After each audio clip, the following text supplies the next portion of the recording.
Hello and welcome to LA Currents. I'm Anita Bennett.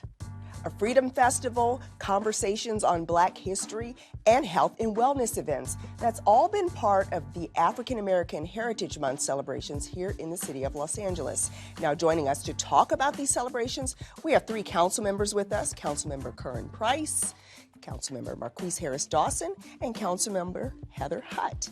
Thank you so much for being here. Thank you. Thanks for having us. Yeah, so let's get right into the conversation.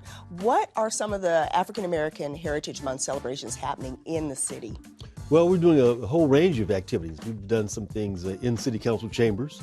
We recognized Herb Weston, former president, Yvonne Wheeler, current chair of the County Federation of Labor, and we recognized Carlotta Bass. She was a journalist, an activist back in the day.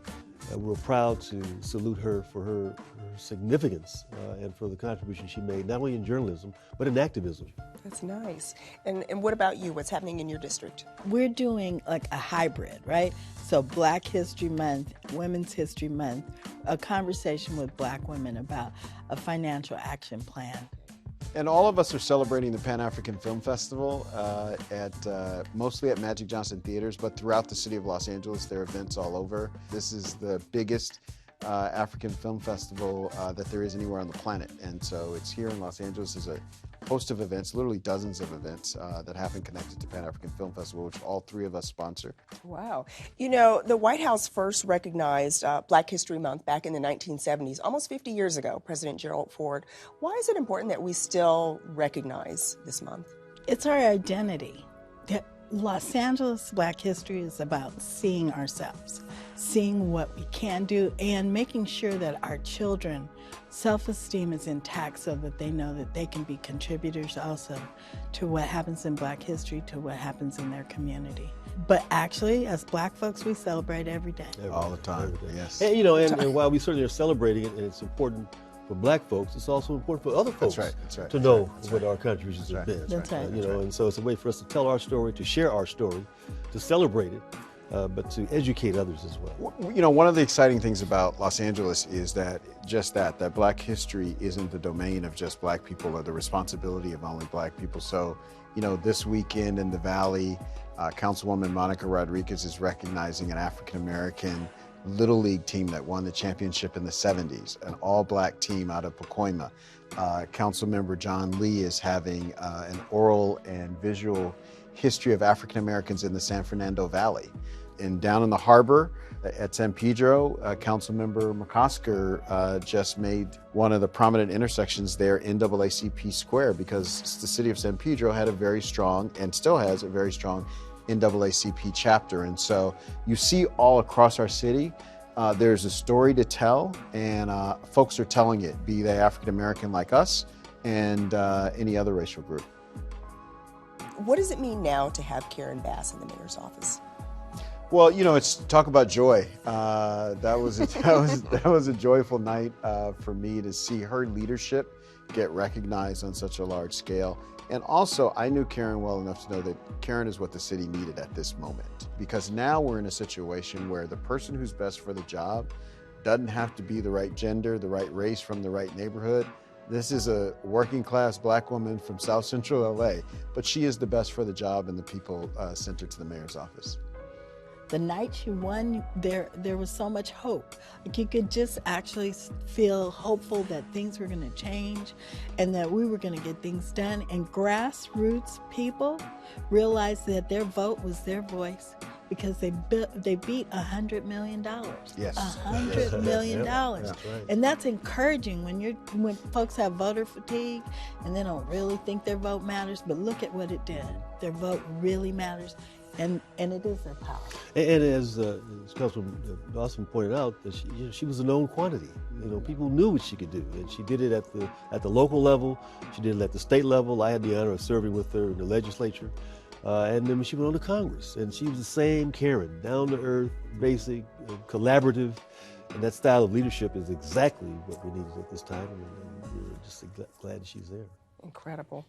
You know, when you go into South LA and other communities, a lot of people talk about policing. What are your thoughts on the community relationship with the LAPD?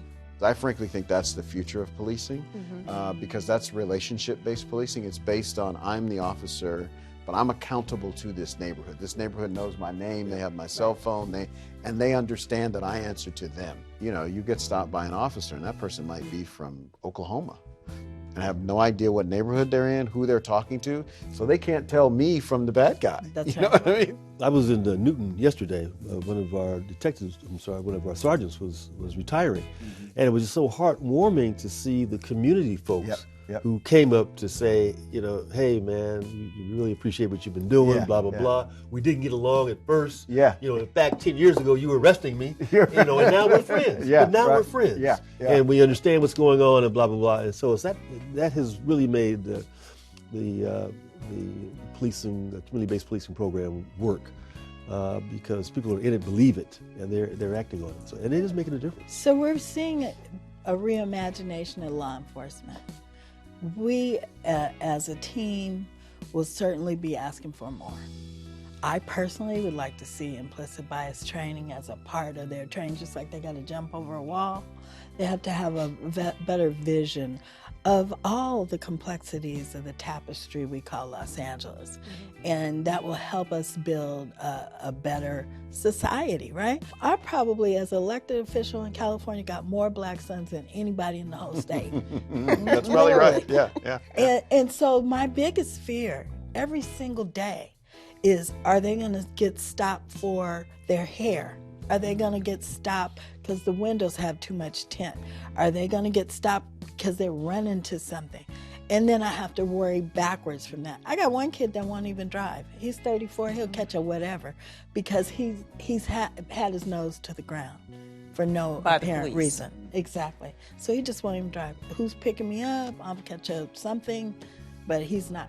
He doesn't want to put himself in a position to be a mistake. You know, you talk about reimagining public safety. That's something that was a buzzword a year or so ago, but it's still relevant and still necessary and needed. Before Heather came on, Marqueece and I did a motion about unarmed responses. You know, we're still hoping to push that through, pushing right? it through, yeah. But do we need to have armed police at every situation, at a traffic stop, at a domestic dispute? No. And so we're trying to figure out how we thread that needle, and it can make a difference. So how much progress are we making on sending maybe social workers out instead of police officers? Not enough. We have some pilot programs. You know, we have a mental health van. We've got some other programs, but frankly, it's too little, too slow. What we do have on the ground is fabulously successful. So the mental health response teams, they've literally taken thousands of calls. And in less than 3% of those calls have they actually had to end up calling an actual police officer. So the vast majority of 97% of those calls, they've been able to take care of themselves on the spot. So again, we know it works, but you got to build it. And you know, people have to remember, LAPD got built over decades and decades and decades of really the policy being anything that needed to be done after 5 o'clock, the police were going to do it. With a gun. With a gun. I mean, that's basically the way, not just Los Angeles, cities around the country have, you know, deployed police. And so to unwind that's going to take some time and a lot of hard work. Well, what's good is, people are willing. Yes. All over the city, in the Valley, in South LA, in the more affluent areas, people are willing to make change. So that's half the battle. Yeah, the belief is, for example, in South LA, we don't like the police, we don't want the police. That's not true. My constituents want to have, you know, police that are there, that are being responsive, that meet their needs, that are part of the community. And so it's not an anti-law enforcement, it's just an anti-officers. That's right. Those that are abusing. All right.